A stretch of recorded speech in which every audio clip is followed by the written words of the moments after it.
este video encontrará los comentarios para el estudio bíblico de la congregación del 14 al 20 de octubre de 2024. ¿Qué tal amigos, hermanos? ¿Cómo están? Espero estén bien. Sean bienvenidos. Gracias por su visita. Les saludamos y ahora empezamos. Tenemos para esta semana el capítulo 16, párrafos 10 al 18. Son varios párrafos, así que seremos objetivos y empezamos con el subtema. La gente se lanzó contra ellos. Párrafo 10.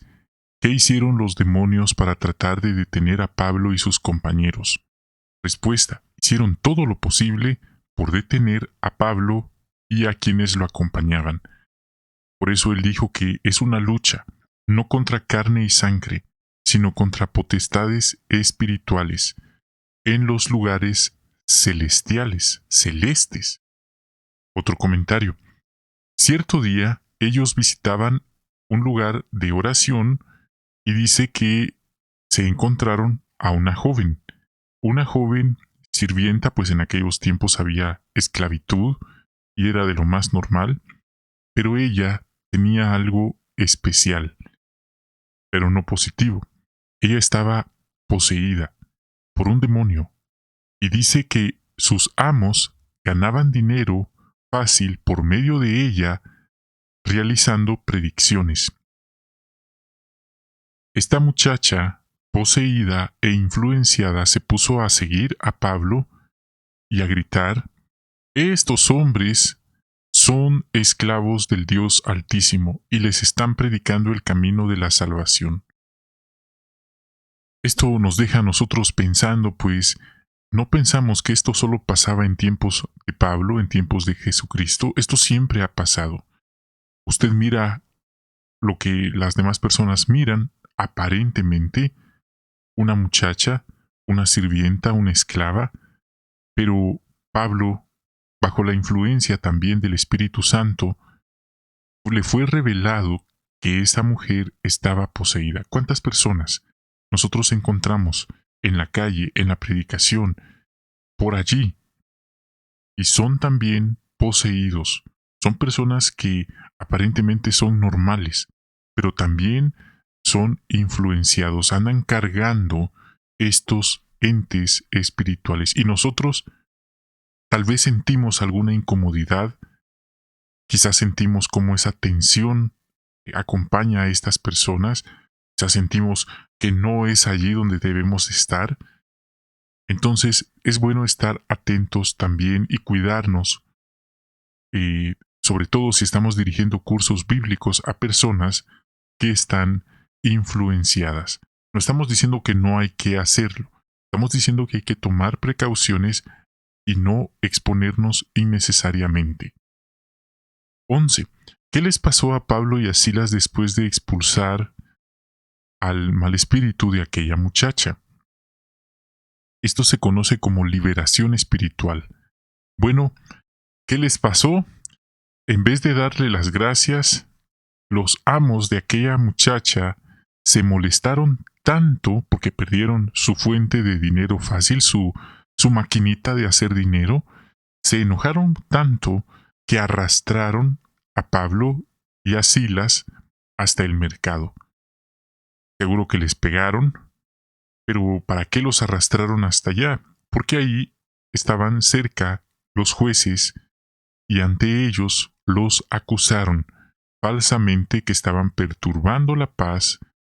¿Y qué hicieron los jueces?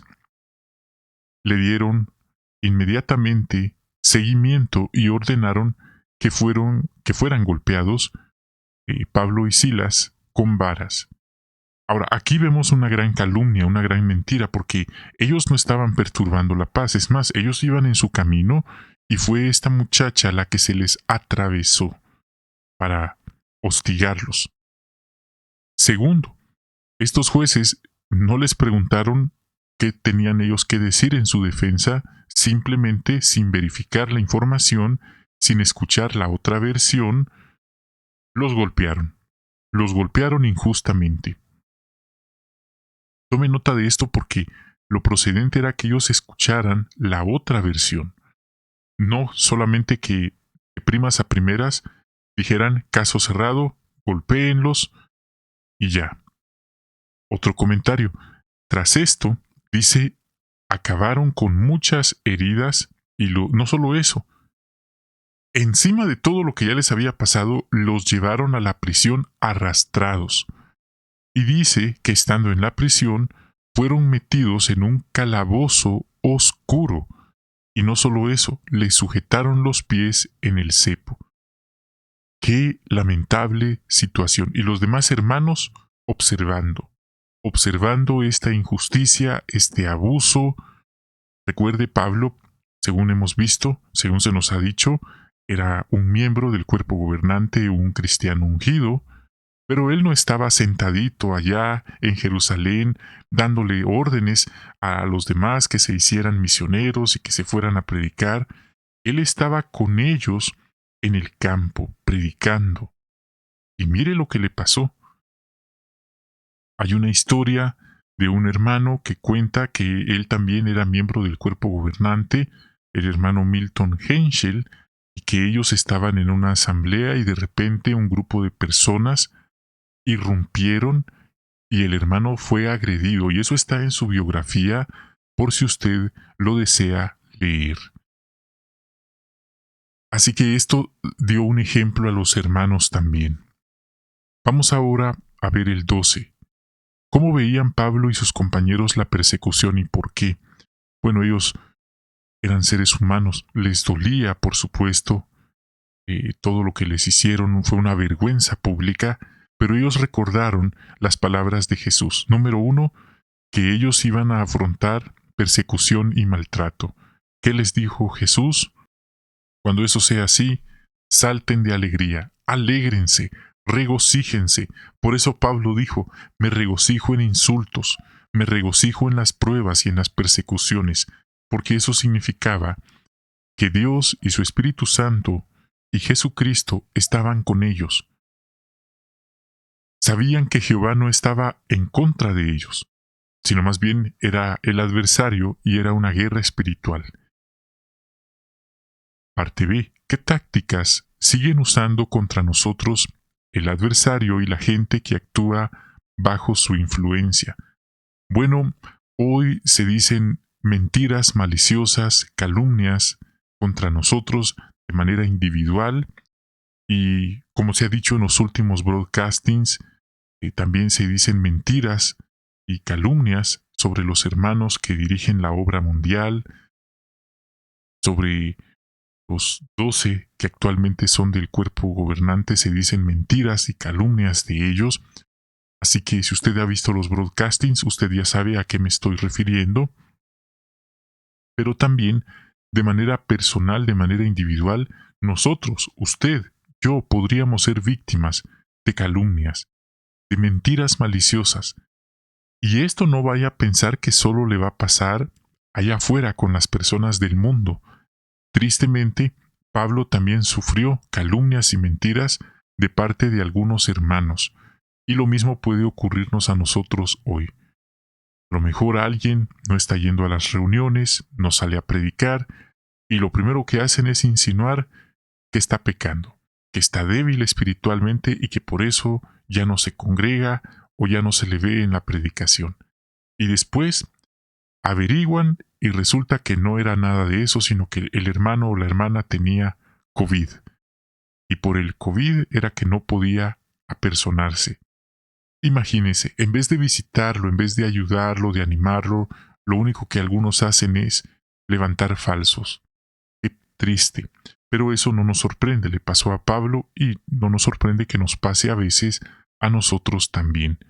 Así también en las escuelas y en los lugares de trabajo se cuentan mentiras acerca de nosotros con tal de avivar la oposición. Cosas como que perturbamos la paz, que enseñamos costumbres que son intolerantes, que promuevan la intolerancia, que son inaceptables, que son inhumanas, que son hasta cosas que atentan contra los derechos de los grupos que hoy están surgiendo. Bueno, es la postura que algunas personas manejan. Pero eso no significa que esté bien lo que ellos dicen, y menos que recurran a mentiras maliciosas para defenderse. Subtema: enseguida fueron bautizados. 14. ¿Cómo ayudaron Pablo y Silas al carcelero? Bueno, ellos le dieron... Disculpen, me salté al 14, pero en realidad nos toca el 13. Entonces, la pregunta de este párrafo dice: ¿qué situación llevó al carcelero a preguntar qué debía hacer para salvarse? La respuesta: un terremoto inesperado que sacudió la prisión. Esto fue un cambio imprevisto de circunstancias que le provocó inestabilidad y miedo a aquel hombre que estaba a punto de atentar contra su vida, porque debido a aquel terremoto las puertas se abrieron y lo lógico era que los presos escaparan. Y esos escapes, estas personas que escaparon o que escaparían, ¿a quién cree que le iba a tocar dar respuesta por ese escape masivo? Por supuesto que a este carcelero, y seguramente iba a ser una tortura y una dolorosa pena capital que él tendría que pagar. Así que este cambio, este terremoto inesperado cambió su vida. Pero, ¿qué pasó? Entonces, el carcelero despertó, no solo asustado por el terremoto, sino por ver las puertas abiertas. Lo primero que pensó es: ya se escaparon todos.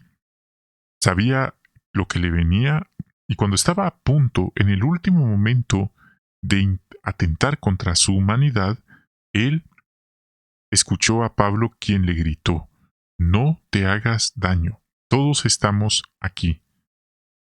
En ese momento, él se dio cuenta que Pablo y los que estaban allí no eran los malos de la película. Probablemente aquel carcelero los trató mal cuando ellos llegaron.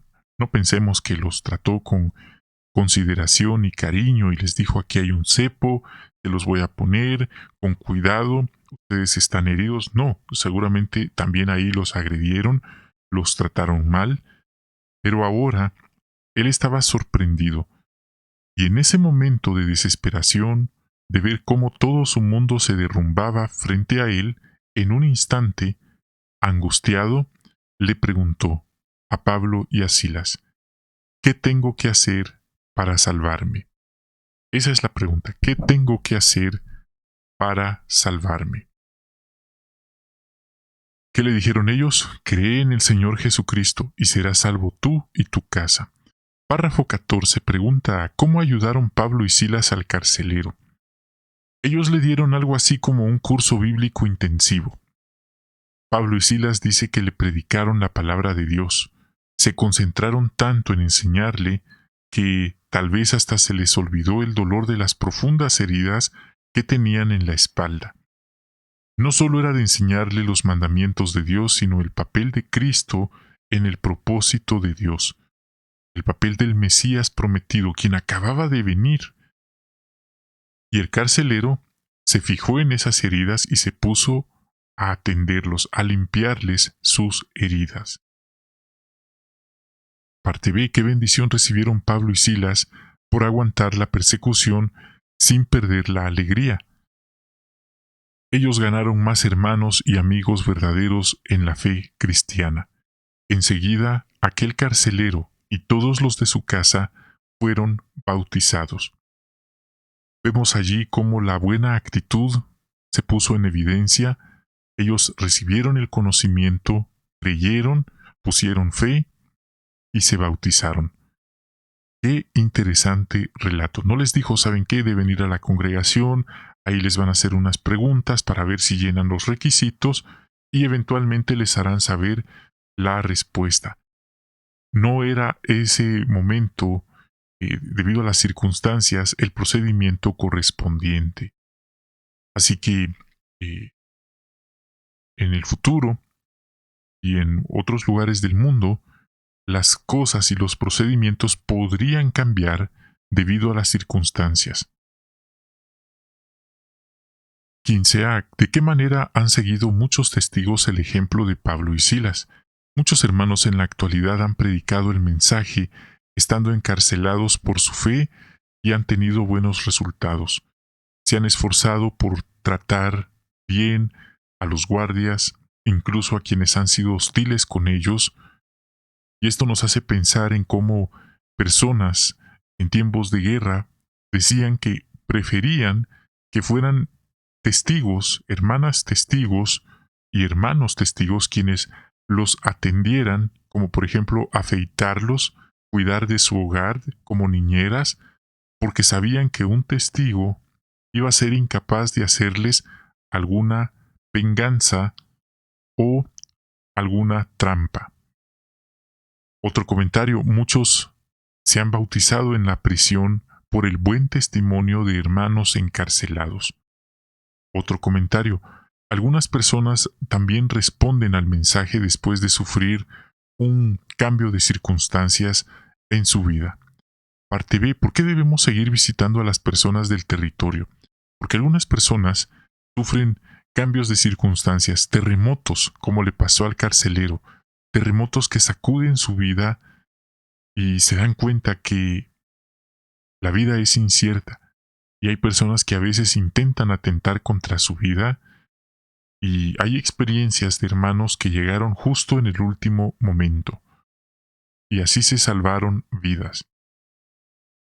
Claro, esto no quiere decir que siempre pase así, muchas veces depende también de otros factores. Pero el punto, esforzarnos por ser constantes y visitar a las personas de nuestro territorio para estar ahí, quién sabe, quizás algún día quieran aceptar nuestra ayuda.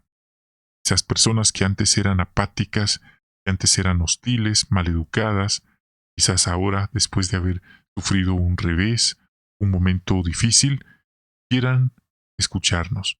¿Qué haremos nosotros? No nos burlaremos de ellos, no les diremos eso le pasa porque usted se lo buscó, o por tratarnos mal, o por oponerse a nosotros. No, podemos ser como Pablo y ayudar. ¿Y ahora nos echan a escondidas? Vamos a ver de qué se trata. 16. ¿Qué pasó la mañana después de que golpearan a Pablo y Silas? Aquellos magistrados que los habían condenado, de una manera cínica, ordenaron que los liberaran, así sin más. Pero Pablo, que era un hombre letrado, protestó. Ustedes nos dieron golpes, públicamente. Ni siquiera nos celebraron un juicio, ni siquiera escucharon nuestra versión de los hechos. Y no solo eso, nosotros somos ciudadanos romanos. ¿Y se atrevieron a meternos en la prisión? ¿Y así sin más quieren decirnos que nos vayamos a nuestra casa? ¿Así sin más? Pues no. Que vengan ellos mismos a sacarnos. Esto era algo bastante serio, porque en aquel entonces Roma era la primera potencia mundial. Es como decir que en un país tercermundista le hacen algún abuso a un ciudadano de la primera potencia mundial, que en este momento es Estados Unidos, y las personas no saben que son ciudadanos americanos. ¿Cuál cree que sería la reacción al enterarse? Bueno, ya se lo puede imaginar. Aquellos magistrados romanos les dio tanto miedo porque violaron los derechos de Pablo y Silas. ¿Y qué hicieron? Se disculparon en público. Bueno, era lo mínimo que podían hacer,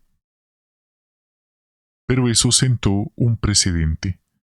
17. ¿Qué importante lección aprendieron de Pablo y Silas los nuevos discípulos? Aprendieron que, al aguantar el castigo, todos los cristianos pueden mantenerse fieles ante la persecución, sin importar si tienen la esperanza celestial, sin importar si son ciudadanos del primer país, la primera potencia mundial, sin importar si son miembros del cuerpo gobernante. ¿Por qué menciono tanto eso? Porque últimamente se ha destacado que el apóstol Pablo también era miembro del cuerpo gobernante. Ese es un punto nuevo. Algunos ya lo han escuchado, otros a lo mejor no vieron ese broadcasting, pero es lo que ahora se está manejando. Pero imagínese, repito, Pablo no estaba allí sentado en una cómoda mesa dando órdenes desde Jerusalén, desde la sede mundial. Él estaba inmerso en la obra también. Él estaba ahí con ellos recibiendo golpes, insultos, persecuciones. No estaba para él como un camino de rosas. Y cuando Pablo y Silas dijeron después que eran romanos, estos magistrados reconocieron públicamente que habían actuado contra la ley. ¿Cuál es el punto? Otro comentario, un precedente, para que en el futuro pensaran dos veces antes de maltratar a algún cristiano. Por lo menos, preguntarían su nacionalidad. Así, los hermanos podrían tener cierta protección legal en casos parecidos. 18. ¿Cómo imitan a Pablo los superintendentes cristianos? Los ancianos de la congregación no deberían exigirle a los hermanos que hagan algo que ellos mismos no están dispuestos a hacer. Eso sería como dar consejos sin ser uno mismo el quien los está practicando. Eso sería no tener franqueza de expresión. Por ejemplo, ¿qué hay si, un ejemplo hipotético, si un hermano le dijera a alguien que debe esforzarse por mejorar su apariencia física? Y viene esta persona y le responde al anciano, sí, pero usted, mire, su ropa no es limpia y se aprecia que no es limpia, que no se ha aseado, entonces eso le resta puntos. No tendría franqueza de expresión.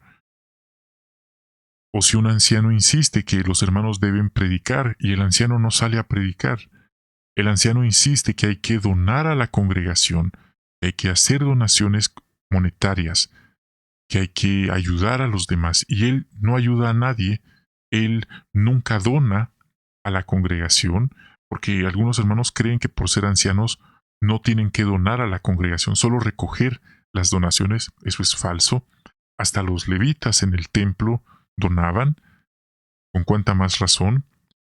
Y esto le da más franqueza de expresión a un hombre espiritual que él también contribuya económicamente a ayudar a mantener la congregación. Así que, igual que Pablo, es bueno pensar bien cómo y cuándo usaremos nuestros derechos legales para recibir protección. Esto también es importante, porque hay algunos hermanos que piensan que por ser testigos, nosotros no tenemos que nunca decir que no, nunca debemos pedir ayuda legal, que debemos callarnos, debemos dejar que nos hagan injusticias, pues eso es hasta antibíblico. Es verdad que en ocasiones, si el asunto no es tan grande, se puede dejar así. Pero algunos hermanos tienen esta mentalidad tan retrógrada de decirle a los demás hermanos cuando sufren delitos, cuando son víctimas de delitos o de abusos, y esta es una mentira, muchos dicen, es déjelo en las manos de Jehová. Usted confía en que Jehová le hará justicia. Ahora yo le pregunto, ¿es así como la organización piensa? La respuesta es no. La organización tiene un departamento legal que hasta elevan casos al Tribunal Supremo de Derechos Humanos, al Tribunal Europeo de Derechos Humanos, sobre situaciones y abusos que ellos han sufrido en determinados lugares. Uno podría decirles, entonces, ¿por qué no lo dejan en manos de Jehová? Porque aquí está el precedente bíblico.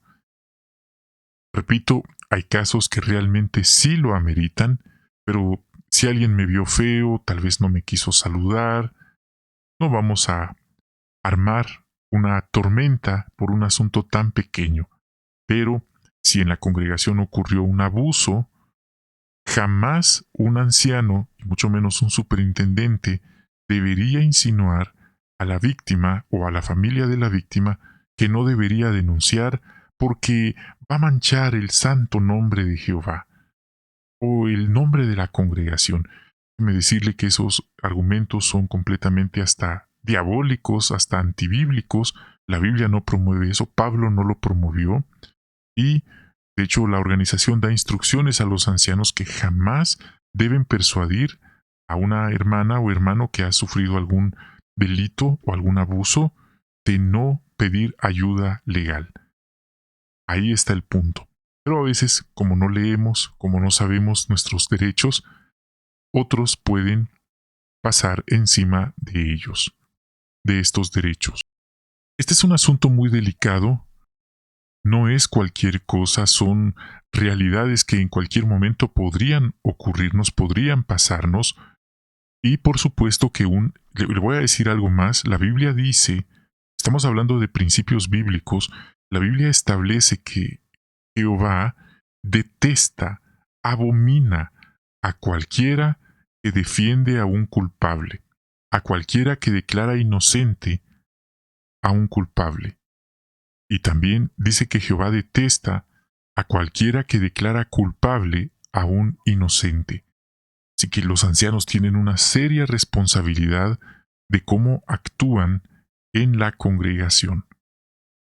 Hermano, ¿dónde dice eso la Biblia? Proverbios 17:15, 18:5, 24:23 y hasta Isaías 5:25 que habla de un ay para los que dicen que lo bueno es malo y lo malo es bueno. En algunos casos, algunos lugares, algunos países sí exigen, obligan a la organización, a los ancianos que si ocurre un abuso, algún delito, los ancianos tienen la obligación de ir a denunciar, de ir a ponerlo en conocimiento de las autoridades. Y si ellos no lo hacen o intentan persuadir a la víctima de no hacerlo, hasta los ancianos podrían acabar denunciados por ser cómplices. Así que es algo bastante serio.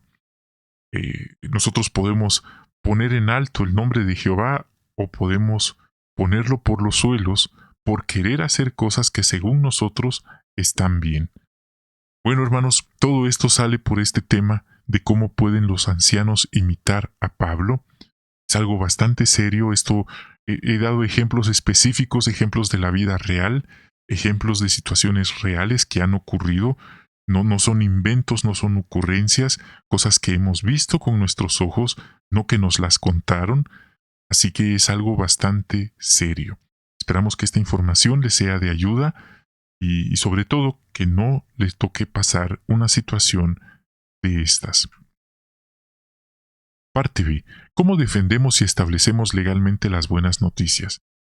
Como dice el párrafo, la organización no piensa, vamos a dejar que nos hagan injusticias y dejamos los asuntos en manos de Jehová. Al final Jehová se encarga de hacer justicia. No, la organización tiene un departamento legal en cada sucursal, en cada Betel, un departamento legal con abogados, testigos, no testigos, que ellos defienden a capa y espada a la organización. Ellos están dispuestos a hacer lo que sea necesario con tal de defenderla. Recurren a los tribunales locales. Si les va mal en un primer tribunal, lo que hacen es apelar a tribunales nacionales y si ahí les va mal, también apelan a tribunales internacionales como el Tribunal Europeo de Derechos Humanos y esa ya sería la última instancia, humanamente hablando.